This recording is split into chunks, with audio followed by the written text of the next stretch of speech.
আমাদের সবারই একটা প্রশ্ন, আমরা কিভাবে এই পরিস্থিতি থেকে রক্ষা পাবো? আমাদের বাসাবাড়িতে আমরা কী ধরনের পদক্ষেপ নিলে রাসেলস ভাইপার সহ অন্যান্য সাপ থেকে আমরা মুক্তি পাবো? এখন বাংলাদেশে তো সব কিছু নিয়ে ব্যবসা হয়, এটা নিয়েও ব্যবসা শুরু হয়ে গিয়েছে অলরেডি।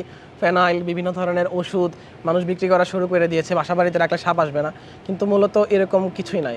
সাপের ঘ্রাণ শক্তি খুবই দুর্বল। আপনি যদি বাসায় ফেনাইল রাখেনও, সেক্ষেত্রে আপনার বাসার বাচ্চাদের উপর একটা এফেক্ট পড়তে পারে, যেহেতু এটা অ্যাসিড। কিন্তু সাপের উপর সেভাবে কোনো এফেক্ট এটা করবে না। এখন সাপ থেকে বেঁচে থাকতে আমরা যেটা করতে পারি সেটা হচ্ছে আমাদের আঙিনা পরিষ্কার রাখা। সাপ লুকাইতে পারে এরকম কোনো জায়গা বাসায় রাখা যাবে না। কোনো ইটের স্তূপ বলেন, লাকড়ির স্তূপ বলেন, কোনো বস্তা টস্তার স্তূপ বলেন, এবং দেয়ালের ফাটল, মাটির গর্ত যদি আমরা দেখি অথবা দেয়ালের ফাটল যদি দেখি, সেগুলো আমাদের মাটি দিয়ে পূরণ করে ফেলতে হবে। আপনাকে একটা জিনিস মেকশিওর করতে হবে, সেটা হচ্ছে সাপের খাবার যেন আমার বাসায় না থাকে। সাপ আসে খাবারের খোঁজে, যদি সাপের খাবার আমার বাসায় না থাকে তাহলে সাপও আসবে না। সো আমরা যদি এই জিনিসগুলো একটু মেনে চলতে পারি, নিজেদের বাসার আঙিনা পরিষ্কার রাখতে পারি, সাপ লুকাতে পারি এরকম কোনো জায়গা না রাখি, তাহলে সাপ আসবে না। সাপ তার নিজস্ব জায়গায় জংলা ঝোপঝাড়ের মধ্যে থাকে। সো ওইগুলো যদি আমার বাসার আঙিনায় না থাকে, তাহলে আমার বাসার আঙিনায় সাপ আসার তেমন একটা সম্ভাবনা নেই। আমরা এই জিনিসগুলো ফলো করলে আশা করি আমাদের বাসায় সাপ আসবে না। প্রশ্ন আসতে পারে, সাপে যদি আমাকে কামড়াই দেয় তাহলে আমার কি করতে হবে? এই নিয়ে অনেক ধরনের মিথ আছে। প্রথম যে ভুল ধারণাটা আমাদের মধ্যে আছে সেটা হচ্ছে শক্ত করে 3টা বাদ দিতে হবে।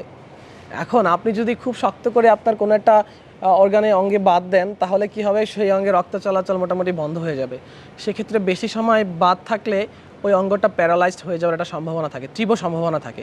আর রাসেলস ভাইপারের ক্ষেত্রে তো অনেক বেশি, কারণ ওর ভেনম হচ্ছে হিমোটক্সিক। তো সেক্ষেত্রে বাদ দেওয়ার কোনো প্রশ্নই আসে না। কোনো সাপে কামড়লে কখনো আপনার বাদ দিবেন না। যদি বাদ দেওয়াটা জরুরি মনে করেনি, তাহলে মোটা কাপড় দিয়ে হালকা করে বাদ দেওয়া যাবে, যাতে তার মধ্যে 2টা আঙুল অনায়াসে ঢুকে যায়। মানে একটু রক্ত চলাচলটা একটু ক্ষীণ স্লো করা, এর বাইরে আর কিছুই না।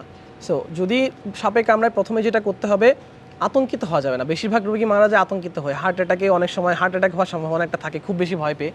সো সেক্ষেত্রে যেটা করতে হবে, ভয় পাওয়া যাবে না, আতঙ্কিত হওয়া যাবে না, বাদ দেওয়া যাবে না, এবং যে অঙ্গে কামড় দেবে সেই অঙ্গকে আইসোলেট করে ফেলতে হবে। মানে নড়াচড়া করা যাবে না, যত কম পারা যায় ওই অঙ্গটা নড়াচড়া করতে হবে, এবং এটা আইসোলেট করে একদম শান্ত রাখতে হবে, যাতে ওই অঙ্গের রক্ত চলাচল কম হয়। এবং চেষ্টা করতে হবে যত দ্রুত সম্ভব জেলা সদর হাসপাতাল অথবা উপজেলা সদর হাসপাতালে পৌঁছে যাওয়া এবং চিকিৎসা নেওয়া। এইভাবেই আসলে সাপে কাটা রোগীর সঠিক চিকিৎসা হতে পারে এবং খুব সাধারণভাবে, স্বাভাবিকভাবে আমরা সুস্থ হয়ে উঠতে পারি। ধন্যবাদ।